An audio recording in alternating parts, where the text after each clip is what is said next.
because I refuse to not be first. Do we do enough? Well, I never shut up about it. It must have been about 16, 17. We nicked their guilt rings. Right, the bouncer's guilt ring. This is no good for me. That's the reality. If you want the honest truth, and I see it every day. Andrew McCART, IFL TV, proudly sponsored by Everlast. Sunday morning, big fight night last night. You know I'm going to get Sam Jones on the call. Sam, what's happening, mate? You all good? Good, mate. As things, Andrew? Good? Good. I've got a little bit of a stiff neck from the gym, mate. I can't move my neck, but other than that, I'm sweet. Well, I've got the same problem. There you go. See that? Lifting too much heavy, mate. We're lifting a benching too heavy. I'm joking, mate. I'm joking. Yeah, last night, Regis Prograis against Danilito Zorrilla.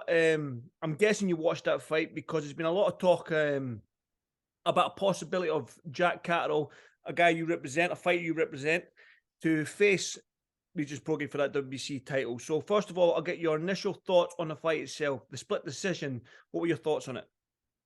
No, I didn't think it was a split decision. I thought Regis won the fight, and I thought Zorrilla's kind of not. I don't know. It's a bit of a weird style to box against. But Regis won the fight. Did he look convincing? No. Thought he got put down, and the referee they didn't score it as a knockdown. But I think Regis was honest about it after this. Andy, let me tell you something now, and I got told about this. Oh, Regis would be. If Regis Prograis fights Jack Catterall, I promise you, Jack Catterall would stand him on his head. Bold statement there, Sam. It's not a bold. And let me tell you something now as well, Andrew. Just to reiterate this, I really respect Regis. I've worked with Regis in the past. I like him. He's a good guy, very good guy, and he will fight anybody. So I know he will take the fight with Jack. I know he will, because he's even said, we've all been on, we've all spoke, and Regis sees Jack as like, he beat Josh Taylor. I know, like, Josh is your mate and everything, but like, he beat Josh Taylor, didn't get the result. But it's just, it is what it is. But Regis knows that Jack Catterall's the real deal, and that's a great fight. It's a fantastic fight. I understand the Devin Haney talks. I understand that, but Devin Haney has a lot of options, right? He has a lot of options. Apparently, he's signing with Skills Challenge. Jack Catterall's with Matchroom. We signed Jack Catterall with Matchroom to get a world title opportunity, which he deserves.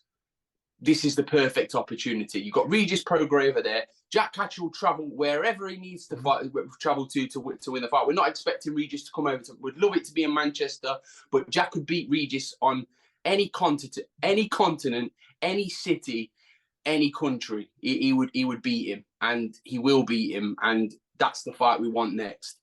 You mentioned obviously Devin Haney there, because the post-fight interview in the ring, Regis was asked what's next, and he rattled off a few names. There was Devin Haney. He did it before, Andy. He did it before in the Matchroom interview. He didn't. Listen, Regis is a very smart guy. He didn't mention, and then because he's getting prompted a lot on social media, he's like, "Oh yeah, well, fuck Jack Catterall too." He knows Jack Catterall, right? He knows Jack Catterall, and I genuinely believe Jack will stand him on his head. I really do believe that. It's a great fight, yeah. It's a fantastic fight, and it's a voluntary defense. I get that. So Jack will travel. It's not a problem. And he'll beat him in his back garden or wherever the fight takes place. Obviously, you mentioned it's an easier fight to make, isn't it? I mean, both for Matchroom. I know Regis has spoke about wanting to fight back in the UK, so he might do it in the thing. He spoke about making New Orleans a boxing hub as well. So, and a guy like Jack Catterall, we know what the UK fans do. I'm sure Jack can pull a few fans over to America, like the UK fans always travel. So, for in that sense, in a business sense, and as sort of like your sort of realm where you deal with the boxing side of things, this makes perfect business sense for you as well. Yeah, look, Andy, like it's like what I said. I've told Eddie, right? We'd love the fight in Manchester, because I think the fight's a great fight in Manchester, and I think it would be a huge event.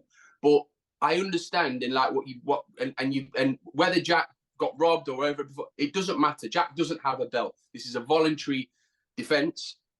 So Jack's happy to travel. But Jack, I don't think anybody, even people that don't even like Jack, can't begrudge him of the fact that he deserves a world title shot. He deserves a world title shot for sure. And there is no better time to get it. And after that, if if they want to make Devin Haney fight, no problem. But Matchroom and Eddie, I'm confident that they will make the fight next, because it's the logical fight to make for both of their clients. Obviously, the Devin Haney side of things, you mentioned the skills challenge side of things. That'll be a harder deal to broker because of what Devin brings to the table in terms of how much he's going to want for that fight. I think exactly, Andy. Right? Listen, Devin Haney commands huge money now, but I personally believe his value. Well, it's not personally believe; it's a fact. His value is the fact he's an undisputed champion. Everyone knows he's tight at the weight, but I thought he lost against Lomachenko, only slightly, by the way. It wasn't a robbery, so just get that in there. I don't believe it was a robbery, but I think he lost, and I think he should readdress that fight against Lomachenko and then move up, and then he can fight whoever has the belts at the time. If Jack v Regis, the winner of that fight, I'm happy to make that fight next, no problem. Jack just wants to be involved in big fights, and I want to deliver him. I want to deliver for him. And as I say, I know Matchroom will. I know Matchroom will deliver for him. Jack's ranked with IBF as well, and Subriel Mateus is a belt holder there. Obviously, not a name. A lot of people might not know who Mateus is in the boxing world, the boxing fans, the casual boxing fan, but he is a world champion. He does hold the IBF belt. Jack is, I think, number 6 with IBF. I believe. That Regis Prograis fight doesn't happen for whatever reason. He does go on and fight Devin Haney, or Teofimo Lopez, Ryan Garcia, whatever. Is that another sort of option for you, Sam, to go down that route to get Jack that well-deserved world title? Andy, 100%, mate. Jack will fight anybody. I'm not just saying that, like, he will fight anybody, but he's always fancied the Regis Prograis fight. Like, he really has. He's always fancied that fight, and it's not because Regis didn't look the best yesterday, because I think that Zorrilla would probably make most people not look the best. He's a good, decent fighter, that Zorrilla, for sure. But I just think Jack would completely outclass Regis Prograis, and people can laugh and say whatever they want, but I'm so confident Jack will beat Regis Prograis. And listen, we're happy to make that fight next. I mean, as I say, it's a great fight, isn't it? It's a great fight. They've both got one loss on their records to the same man. It makes a lot of sense. It really does. It makes a lot of sense. And like what I say, we're not going to bitch and moan about the fact we'd probably have to travel. No problem. No problem. Jack will go there and rip his belt off him. The thing is, well, when you mentioned that they both got a loss on their record to the same man, but again, other than that, I mean, they're both southpaws. They're both the same size. Structurally, frame-wise, they look the same. They both got broad shoulders. They're solid. Skill set wise, you could probably say it's similar in terms of the way they approach the game and their backhand. And for me, when you just put all that together, I think that's sometimes when you put two southpaws together, they can cancel each other out. But I think a Jack Catterall and a Regis Prograis, I think that's a tasty little fight. No, it's a great fight, because Regis is not going to take a backward step against Jack, and it'll make the styles will make a fantastic fight. But as I say, like, I'm not just saying that because I really like Regis Prograis as a man. Like, he's a very good guy, like top quality guy, and he will fight anybody. A lot of people say they'll fight anybody.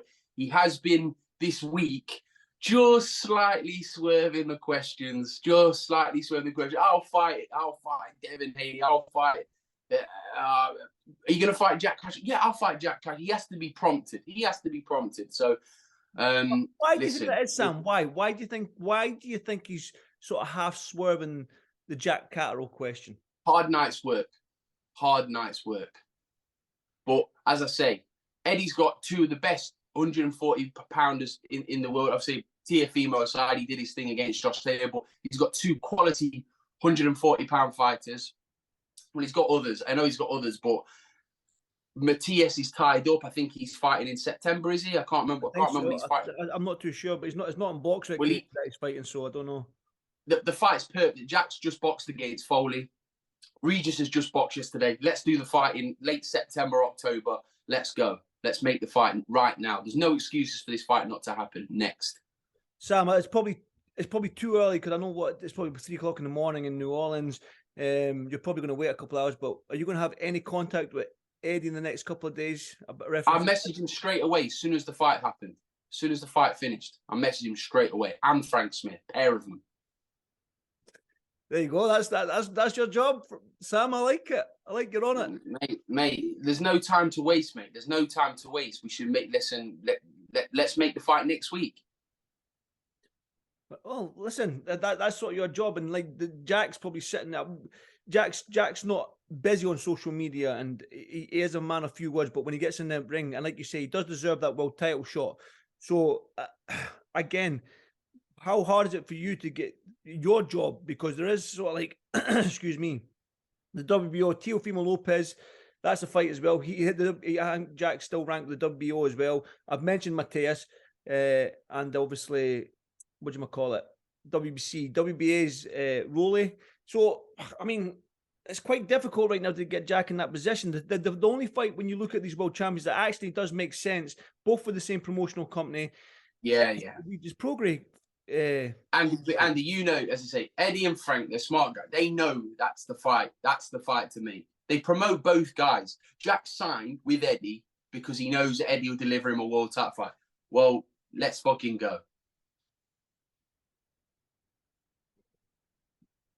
There you go. Sam, I'll ask this one thing. For you and Jack right now, when you have private conversations with Jack, what is sort of like your...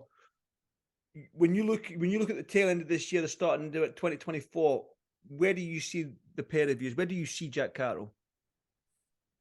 Hand on my heart, Andy. WBC 140-pound champion of the world. That's what we've said from the get-go this year. It's all set up. It's all set up for it to happen.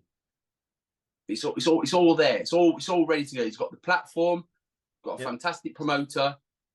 That certain promoter has signed the WBC champion. He's just boxed in his hometown.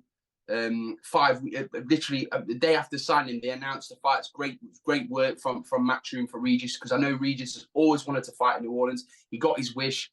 Let's make a proper fight, because a lot of people spoke about wanting to fight Regis Prograis, but they kind of, as I say, after his performance yesterday, they might be a little bit more interested in fighting him, because it wasn't the strongest of performances from Regis. But Regis is an outstanding fighter. I know you're going to clickbait something that I said earlier on, but Regis is an outstanding. Of course, mate. Of course, Regis he's an outstanding fighter. He's a great guy, but Jack Catterall will beat him. Mark my words. Sam, and I honestly think that's a great fight. Like I said to you, I referenced this sort of structure, the way they approach the fight, the standing in the middle. They've got a nice backhand, the pair of them. For me, as a fan, I want to see that fight. So I'm going to put pressure on you. Get it made, Sam. Andy, listen. When I say I want to make, I promise. It's down to over to Eddie. Listen, it's over to Eddie. I've told Eddie, let's make this fight. Let's make this fight next. Not interested in. I don't want that. Darrell Foley, tough guy, great. But Jack needed that to just bank some rounds, because he's been out the ring a lot of time. Big fights only now, Andy. Big fucking fights only for Jack Catterall. Let's make the Regis Prograis fight. Two of the very best. Sam, you mentioned you worked with Regis before. Have you messaged Regis? Have you spoke to him? Reference this fight? I've tagged him and I've messaged him a few things. I'm going to send him a message later as I say congratulations, because he defended his belt.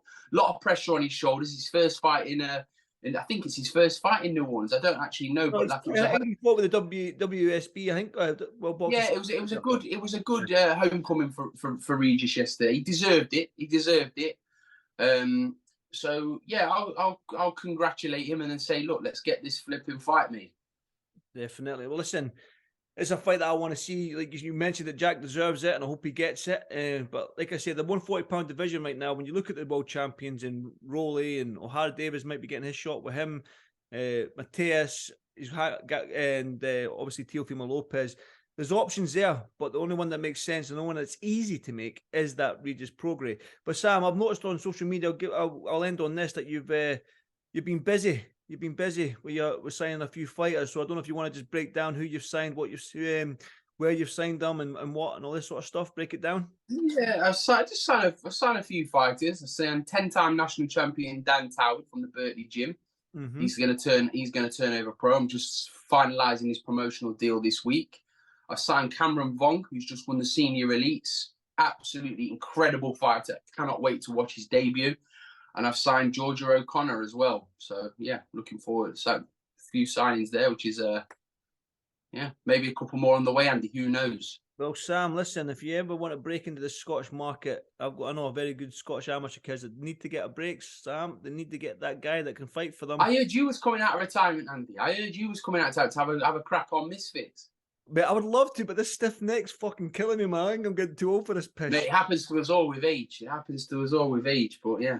But if you know any contacts in that Misfit game, mate, let me know, because I'll fight that Anthony Taylor. I would love to fight him. We'll tag Callis Island in this. Yeah, we'll tag Callis Island, and hopefully he can put a word in for you. But no, Andy. Edward, let's make this fight happen. Let's go. There we go, Sam. Well said, brother. Listen, you enjoy your Sunday morning and stay on that phone. Get busy with it. Get this fight made, and I'll speak to you soon, brother. Absolutely, Andy. Take care, my friend. See you in a bit, Yes, mate. Sam. Thanks, mate. Thank you. Bye-bye.